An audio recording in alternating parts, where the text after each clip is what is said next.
Movie के starting में हम एक आदमी को देखते हैं जिसका नाम जेक होता है और वो किसी पोर्ट में होता है। ये एक स्पेस पोर्ट था जो कि स्पेस में ट्रेवल किया करता था। यहाँ पर इस आदमी को काफी देर बाद होश आया था और ये इस पोर्ट में ऑलमोस्ट 6 साल से था। उसकी टांगे पैरालाइज हो चुकी थी, लेकिन यहाँ पर पहले तो हमें समझ नहीं आता कि जेक स्पेस में क्या कर रहा है और किस लिए आया गया है। लेकिन तभी हम पास्ट के कुछ सीन्स देखते हैं जिससे हमें सारी की सारी स्टोरी क्लियर हो जाती है। जेक का एक ट्विन ब्रदर था जो कि बहुत अच्छा साइंटिस्ट था और वो स्पेस में जाना चाहता था। उसे नई नई चीजें डिस्कवर करने का बहुत शौक था, लेकिन उसकी कुछ लोगों से लड़ाई हो गई। कुछ पैसों के खातिर उसे मार दिया गया। स्पेस में भेजने के लिए भी नासा का भी बहुत खर्चा हुआ था, तो जेक ये नहीं चाहता था कि सारे पैसे जाया जाए और जो उसके भाई का ख्वाब था वो खुद पूरा करना चाहता था। तो वो उसकी जगह स्पेस में चला जाता है किसी दूसरे प्लेनेट को देखने के लिए। वो यहाँ जाने के लिए इसलिए भी तैयार होता है क्योंकि वो पैरालाइज होता है और जो उसकी टांगों का इलाज था वो काफी ज्यादा महंगा था। तो उसे एक होप होती है कि जिस मिशन पर वो जा रहा है अगर उसे कामयाब हो गया तो काफी ज्यादा पैसे अर्न कर सकता है और पेवन को यूज करते हुए अपना इलाज करवाएगा। होता तो वो बहुत हार्ड वर्किंग है। बेशक उसकी टांगे नहीं होती लेकिन वो बहुत स्ट्रॉन्ग होता है, तो उसे खुद पर यकीन होता है कि ये वो कर लेगा। अगर बात कर ली जाए उस प्लेनेट की तो उस प्लेनेट पर ऑक्सीजन नहीं होती। इसके साथ और भी जो लोग जाने वाले थे वो सब एक जगह पर इकट्ठे होते हैं जहाँ पर वो अपने लीडर से मिलते हैं। तो उनका लीडर उन्हें समझाने लगता है कि तुम लोगों ने किस तरह से वहाँ के हालात को फेस करना है और वहाँ पर अगर किसी क्रिएचर से सामना होता भी है तो उसको किस तरह से हराना है या उसे कैसे बचना है। तभी जेक यहाँ पर एक आदमी से मिलता है और इन दोनों की ट्रेनिंग 3 साल एक साथ हुई थी, तो इनमें काफी अच्छी जान पहचान थी। तो बाद में जेक को उसका अवतार दिखाता है। इस अवतार में इंसानों के भी डीएनए थे और उन क्रिएचर्स के भी जो कि उस प्लेनेट पर रहा करते थे जहाँ पर ये लोग जा रहे थे। इनका प्रोजेक्ट स्टार्ट होता है, लेकिन तभी वहाँ पर इस प्रोजेक्ट के लीडर आते हैं। वो सीधा इस प्रोजेक्ट के हेड के पास जाती है जो कि एक बिजनेसमैन होता है और उसने ये प्रोजेक्ट स्टार्ट किया था। वो उसे कहती है कि तुम्हारा जेक को लाने का क्या मकसद था। तो वो हेड उसे बताता है कि इसमें कोई मसला नहीं है, वो समझदार है और तुम्हें पता भी है कि हम उस प्लेनेट पर क्यों जा रहे हैं। वो उसे कीमती स्टोन दिखाता है। वो कहता है कि हम उस प्लेनेट से ये स्टोन लेंगे। ये 1 केजी स्टोन 100 करोड़ का बिकता है, यानी इसका सिर्फ 10 ग्राम 1 करोड़ का बिकेगा। तो तुम खामोशी से होने दो जो हो रहा है। फिर अगले दिन हम देखते हैं कि जेक को एक मशीन में भेजा जाता है जिससे वो अवतार बन के बाहर आता है। उसको अवतार की बॉडी में शिफ्ट कर दिया गया था, जिससे पाकर वो बहुत खुश था। लंबे लंबे कान, लंबी सी तुम, लंबी सी छोटी और नीली यानी ब्लू रंग से वो काफी खुश था। फिर जेक मिलता है एक गर्ल, तो वो जेक की काफी तारीफ करता है क्योंकि जेक पहले फौज में था यानी आर्मी में था और उसकी एक्टिविटीज काफी अच्छी थी। तो वो जेक से कहता है कि तुम बहुत आगे जा सकते हो और वहाँ उस प्लेनेट में जाके वहाँ के लोगों के साथ ज्यादा से ज्यादा टाइम स्पेंड करना, क्योंकि तुम जितना टाइम उनके साथ स्पेंड करोगे वो उतना ही तुम पे ट्रस्ट करने लगेंगे। और तुम जानते हो ना कि इस प्रोजेक्ट का हेड यही चाहता है कि उस प्लेनेट से ज्यादा स्टोन निकाल सके। इसके लिए पहले तो उन क्रीचर्स को वहाँ से हटाना होगा। अगर तो तुम ये काम कर लो तो अच्छी बात हो, लेकिन अगर 3 महीने के अंदर तुम ऐसा ना कर पाए तो हमें मजबूरन यानी ना चाहते हुए भी वहाँ पर हमला करना होगा और जंग छिड़ जाएगी, क्योंकि स्टोन तो हमने पाना ही पाना है। वो उसे कहता है कि इसके बदले में मैं तुम्हारी टांगे भी ठीक करा के दूंगा। इस चीज के लिए जेक मान जाता है। वो लोग उस प्लेनेट पर पहुंच जाते हैं। वहाँ जाते ही जेक जो कि भाई का अवतार होता है काफी खुश होता है, चीजों को छूने लगता है। तभी वो देखता है कि वहाँ पर बड़े बड़े जानवर हैं। एक अजीब सा जानवर जेक के पीछे बढ़ जाता है तो जेक एक झरने में छलांग लगा देता है, लेकिन अब वो अपनी टीम से अलग हो चुका था। वहाँ पे जेक अपने लिए एक नेजा तैयार करता है। उस तरफ उसकी टीम उसे काफी ढूंढती है लेकिन उसे नहीं मिलता।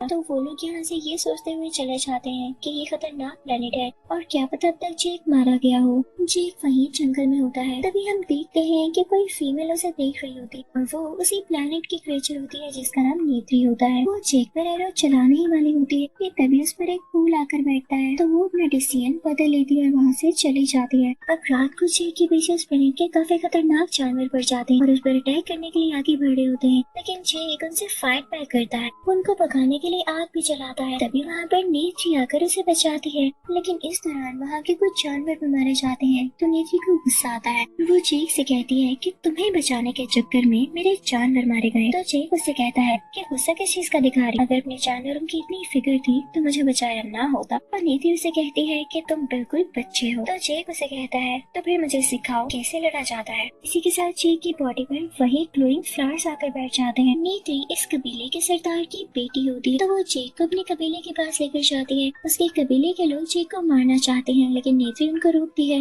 तो ये बात एक और क्रिएचर को अच्छी नहीं लगी। ये वही क्रिएचर होता है जो कि अब आगे जाकर इस कबीले का सरदार बनने वाला था। लेकिन नेत्री की माँ जो कि वहाँ की रानी होती है, नेत्री से कहती है कि तुम्हें मैं इजाजत देती हूँ, तुम जेक को चीजें सिखा सकती हो। दूसरी तरफ हम देखते हैं कि जेक की असल दुनिया में आंख खुलती है, यानी उसी पोर्ट में। तो वो सबको बताने लगता है कि मैंने उन लोगों का ट्रस्ट जीतने के लिए पहला स्टेप तो पार कर लिया, जिसे सुनकर सब लोग काफी खुश होते हैं। अब नेत्री जेक को काफी चीजें सिखाने लगती है, जैसे कि हॉर्स राइडिंग वगैरह। दूसरी तरफ हम इस प्रोजेक्ट के लीडर को देखते हैं जो कि अपनी टीम को लेकर इस जगह पर आ जाती है। वहाँ पर इनका एक छोटा सा कैबिन होता है पहाड़ों के ऊपर, जो कि बादलों में उड़ सकते थे। ये बहुत ही चार्मिंग व्यू है। उस तरफ जेक की ट्रेनिंग आहिस्ता आहिस्ता शुरू हो जाती है। देखते ही देखते जेक की काफी अच्छी ट्रेनिंग हो जाती है और वो वहाँ की सब बातें सीख जाता है। हॉर्स राइडिंग करना, वहाँ शिकार कैसे करना है, और सबसे बड़ी बात नेचर से प्यार करना। अब नेत्री जेक को एक जगह पर लेकर जाती है जहाँ पर वो उसे एक परिंदे से मिलाती है। वो उसे कहती है कि ये उड़ सकता है और पता है इसकी खासियत क्या है, कि ये अपना राइडर खुद ही चुनता है और सारी जिंदगी उसी के साथ सिंसियर रहता है और उसी को लेकर उड़ता है, उसके अलावा किसी को नहीं चुनता। कि इसमें खतरे वाली बात ये है कि इसको चुनने से पहले तुम्हें भी बहुत केयरफुल रहना होगा, ये तुम्हें मार भी सकता है। अब ऐसे ही होता है, लेकिन जल्द ही जेक उस परिंदे को चुन लेता है और उस पर काबू पाकर उड़ने लगता है। नेत्री और जेक अपने अपने परिंदों पर उड़ रहे होते हैं और काफी एंजॉय कर रहे होते हैं। जहाँ पर इन्हें एक ट्रक भी नजर आता है। वो जगह काफी खूबसूरत होती है, लेकिन तभी इनके पीछे एक खौफनाक परिंदा पड़ जाता है। तो ये लोग जल्दी से लड़कियों से हरा देते हैं और अपनी जान बचा लेते हैं। तो नेत्री जेक को बताती है कि ये मेरे एंसेस्टर्स की सवारी हुआ करती थी, इस पर सवारी करना बहुत मुश्किल है और इसके बारे में ये माना जाता है कि ये दुखों को खत्म कर सकता है और प्रॉस्पेरिटी ला सकता है। अब जेक को यहाँ पे 3 महीने गुजर जाते हैं तो कर्नल उसे वापस बुलाता है और कहता है कि जो काम मैंने तुम्हें कहा था लगता है वो तुम भूल रहे हो। तो जेक कहता है कि नहीं, मैं भूल नहीं रहा, बस कल उनका एक इवेंट है जिसमें वो सारे लोग मुझे एक्सेप्ट कर लेंगे, यानी मैं भी उनका हिस्सा बन जाऊंगा। तो कर्नल कहता है कि अगर तुम ऐसा ना कर सके तो मैं वापस तुम्हें जमीन पर भेज दूंगा। तो जेक कहता है कि आप फिक्र नहीं करें, मैं कल उनको उस जगह से हटा दूंगा। तो कर्नल कहता है कि चलो देखते हैं। अगला दिन आ जाता है और वो इवेंट होता है जिसमें सब लोग, यानी उस प्लेनेट पर रहने वाले सारे क्रिएचर्स जेक को एक्सेप्ट कर लेते हैं। नेत्री जेक को एवा का दरख्त भी दिखाती है जो कि उनका प्योर दरख्त होता है और वो हमेशा ग्लो किया करता था। यहाँ पर नेत्री जेक को ये भी बताती है कि तुम चाहो तो इस कबीले में से किसी भी लेडी को चुन सकते। तो जेक उसे कहता है कि मुझे तो तुम अच्छी लगती हो और यहाँ पे नेत्री भी मुस्कुरा देती है। तभी हम देखते हैं कि कर्नल वहाँ पर मुझे दरख्त गिराने लगा है क्योंकि वो अपना काम शुरू करने वाला होता है, जिसे देखकर सारे कबीले वालों को गुस्सा आ जाता है। जेक उनको रोकने की काफी कोशिश करता है लेकिन इंसान तो रुक नहीं रहे थे। ये सब देखकर वो क्रिएचर जो उस कबीले का नया सरदार बनने वाला था जेक पर हमला कर देता है और नेत्री उसे बचाती है। अब इस प्रोजेक्ट के लीडर कर्नल से कहती है कि जरूरी नहीं है कि तुम उनकी जमीन खोद कर उनके दरख्तों को गिरा कर स्टोन को हासिल करो, क्या पता स्टोन चारों तरफ हो। तब तक जेक भी आ जाता है जो कि आकर कर्नल को समझाता है और इस प्रोजेक्ट के हेड से भी कहता है कि आप लोगों को ये स्टोन क्यों चाहिए। वो लोग नेचर को बहुत पसंद करते हैं, वो कभी भी ऐसे नहीं जाने वाले। तो कर्नल कहता है कि हमें से फर्क नहीं पड़ता, अगर वो नहीं जाएंगे तो मैं तुम्हें पहले ही बता चुका हूँ कि हम जंग करेंगे। अब कल सुबह ऐसा ही होगा। पीटर और जेक उन्हें समझाने की काफी कोशिश करते हैं लेकिन वो तो सुन ही नहीं रहा होता। वो बस उनको इतना सा मौका देता है कि तुम लोग वापिस अपने अवतार में एक बार जा सकते हो और उनको डील कर सकते हो, ये तुम लोग के पास आखिरी मौका है। इस प्रोजेक्ट के लीडर और जेक अपने अपने अवतार में चले जाते हैं और दोबारा से उस प्लेनेट पर जाते हैं जहाँ पर जेक जाकर सब कुछ सच सच बता देता है कि मुझे यहाँ पर इसलिए भेजा गया था कि मैं आप लोगों को इस जगह से हटा सकूं क्योंकि हमें यहाँ से कुछ जरूरी चीजें चाहिए। तो नेत्री सुन के रोने लगती है और चिल्लाने लगती है कि तुमने मुझे धोखा दिया है, तुम अब तक ड्रामा करते आ रहे थे। उस बैंक के क्रिएचर्स जेक और उस प्रोजेक्ट के लीडर को कैद कर लेते हैं। तभी वहाँ पर कर्नल अपने लोगों के साथ आ जाता है। जेक उसे मना भी कर रहा होता है लेकिन वो फिर भी इस तरफ आ जाता है। अब इस कबीले के लोग उन पर अटैक करने लगते हैं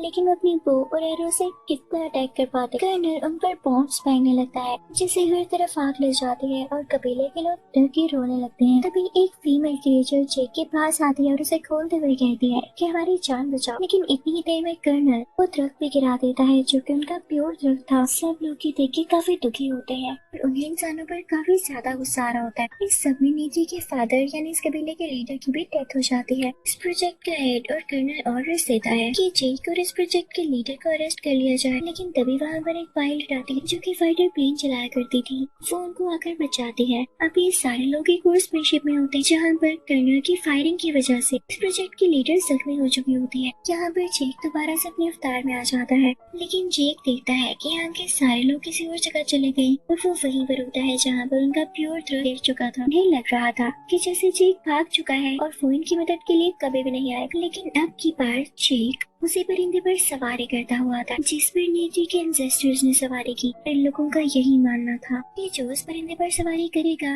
वो गम के बादलों को भी हटा सकेगा, यानी प्रोस्पेरिटी ला सकेगा। तो जब जेक इस परिंदे पर इनके पास आता है तो सब लोग बहुत खुश होते हैं और ये सोचते हैं कि वाकई जेक दूर नहीं भागा था, बल्कि अब तो वो आ गया है हमारी मदद करने के लिए। तो नेत्री भी बहुत खुश होती है। जेक वहाँ नेत्री की मदद से बात शेयर करता है कि मेरे एक साथी जख्मी है, क्या उसे बचाने का कोई तरीका है। तो वो उसे ये बताती है कि हाँ, अगर वो अपने अवतार में वापस आ जाए तो चांसेस है, लेकिन एट लास्ट वो प्रोजेक्ट लीडर को चाह कर भी नहीं बचा पाते और उसकी डेथ हो जाती है। तो जेक इस कबीले में ऐलान करता है कि हम कर्नल के खिलाफ लड़ाई करेंगे और सब लोग उसकी तरफ हो जाते हैं और उसका साथ देने के लिए तैयार हो जाते हैं। ये तादाद में यानी क्वांटिटी में बहुत ज्यादा होते हैं जिसकी वजह से कर्नल भी डरा होता है। लेकिन मसला ये था कि उसके पास बहुत बड़े बड़े जंगी जहाज और एडवांस वेपन्स थे, लेकिन जेक और बाकी कबीले वालों के पास सिर्फ तीर कमान यानी बो और एरो था। लेकिन जेक इस बात पर इतना ध्यान नहीं देता क्योंकि वो इस प्लेनेट को अच्छी तरह से जानता है और वो ठान लेता है कि वो जरूर इस प्लेनेट के लिए और नेचर के लिए लड़ेगा। वो उसी प्योर दरख्त के पास जाता है और उससे कहता है कि आप हमारी मदद करें, कर्नल यहाँ नेचर को तबाह करने आ रहा है, वैसा उन्हें मत दीजिएगा।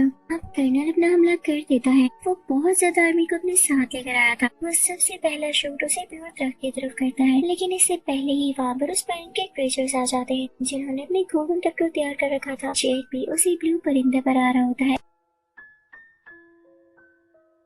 इन सब के पास तीर कमान था, लेकिन कर्नल और उसके साथी लोगों पर भारी पड़ रहे थे अपने एडवांस वेपन्स और स्किल्स की वजह से। लेकिन दूसरी तरफ इस प्लेनेट के क्रीचर्स में काफी ज्यादा स्ट्रेंथ थी क्योंकि ये अपनी विल पावर को सबसे आगे रखते थे और यही सबसे स्ट्रॉन्ग बात थी। कर्नल वहाँ पर काफी ज्यादा क्रीचर्स पर अटैक करने लगता है। तभी वहाँ पर वो फाइटर पायलट आती है, लेकिन इससे पहले कि वो जेक को बचा पाती कर्नल उस पर भी फायरिंग शुरू कर देता है, जिसकी वजह से नेत्री का वो परिंदा भी जख्मी हो जाता है। काफी तबाही होने लगती है। इस फायरिंग की वजह से इस कबीले का नया सरदार भी मारा जाता है जो कि जेक का मजाक उड़ाया करता था। अब कर्नल का अगर टारगेट होता है वही प्योर तरफ, क्योंकि उस पर हमला करके ये इन लोगों पर कंट्रोल करना चाहता था। सब में नेत्री भी काफी घबराई हुई होती है, लेकिन यहाँ भी इससे पहले कि उस तरफ पर कोई हमला करता जेक की दुआ कबूल हो जाती है जो कि उसने उसी प्योर तरफ के सामने की। दूसरी तरफ से बड़े बड़े परिंदे आने लगते हैं जिन पर गोलियों का भी कोई असर नहीं हो रहा था। वो कर्नल पर और उन सब लोगों पर जिन्होंने वेपन्स पकड़े होते हैं अटैक करने लगते हैं।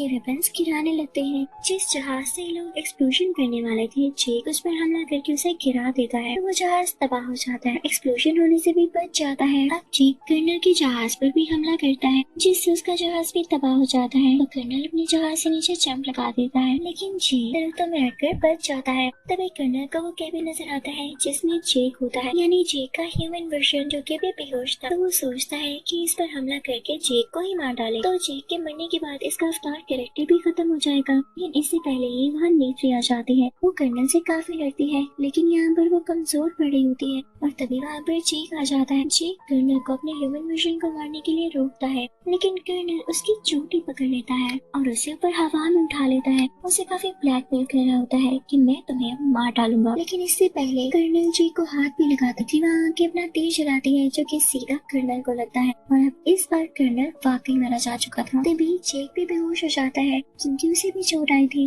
और वो अपने ह्यूमन वर्जन में कैबिन में वापस आ जाता है। उसे सांस नहीं आ रहा होता क्योंकि यहाँ पर ऑक्सीजन काफी कम होती है। लेकिन तभी यहाँ पर नेत्री आती है और उसे ऑक्सीजन मास्क लगाती है। दोनों स्माइल करते हैं क्योंकि नेत्री ने जेक की जान बचाई थी और जेक ने नेत्री का प्लेनेट। मूवी के लास्ट सीन में हम देखते हैं कि बाकी सब इंसानों को जमीन पर भेज दिया जाता है और सिर्फ जेक को वहाँ पर रखा जाता है और उसके साथ कुछ सिलेक्टेड लोगों को जो कि इन क्रीचर्स के साथ मिलकर रहने वाले थे। जेक को हमेशा के लिए उसकी बॉडी से निकाल के इस अवतार कैरेक्टर में ही बदल दिया जाता है और अब वो नेत्री के साथ और इस प्लेनेट में काफी ज्यादा खुश होता है। इसी के साथ इस मूवी का एंड होता है।